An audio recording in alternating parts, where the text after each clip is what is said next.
আজকে তো বাবা বাজার থেকে মাংস নিয়ে এসেছে। আজকে একটু মাংসটা অন্যরকম ভাবে রান্না করে খাওয়াবে। আচ্ছা ঠিক আছে, চল তোকে আজকে ধনেপাতা বাটা দিয়ে মাংস করে খাওয়াই। প্রথমে মাংসটাকে লেবু দিয়ে ম্যারিনেট করে রাখলাম, আর এদিকে আদা, পেঁয়াজ, রসুন, টমেটো, কাঁচা লঙ্কা কেটে রাখলাম। এবার এগুলোকে বেটে নেব। মা, মশলাগুলো তো তুমি মিক্সিতেই করে নিতে পারতা, তাহলে তাড়াতাড়ি হতো। জানিস, এই শিলেবাটা মশলা দিয়ে রান্না করলে রান্নার স্বাদটাই অন্যরকম হয়। আগে তো আমাদের মা ঠাকুমারা এই শিলে বেটেই রান্না করতো। দেখ, তোর সাথে কথা বলতে বলতে আমার সব মশলাগুলো বাটা হয়ে গেছে, ধনেপাতাটাও বেটে নিয়েছি। এবার আলুগুলোকে ভেজে তুলে নিলাম। তেলের মধ্যে দিয়ে দিলাম জিরা, শুকনো লঙ্কা, তেজপাতা। ফোড়নের মধ্যে দিয়ে দিলাম কেটে রাখা পেঁয়াজগুলো। এবার পেঁয়াজগুলোকে লাল লাল করে ভেজে নিলাম।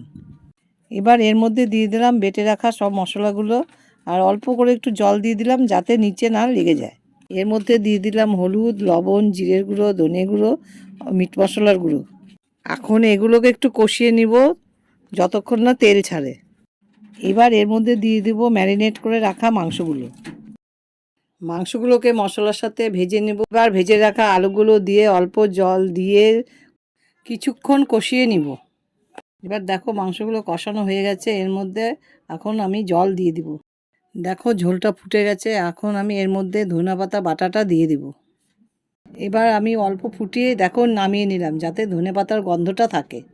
তোমরাও একবার এভাবে বাড়িতে বানিয়ে খেয়ে দেখো, খেতে খুব ভালো হয়।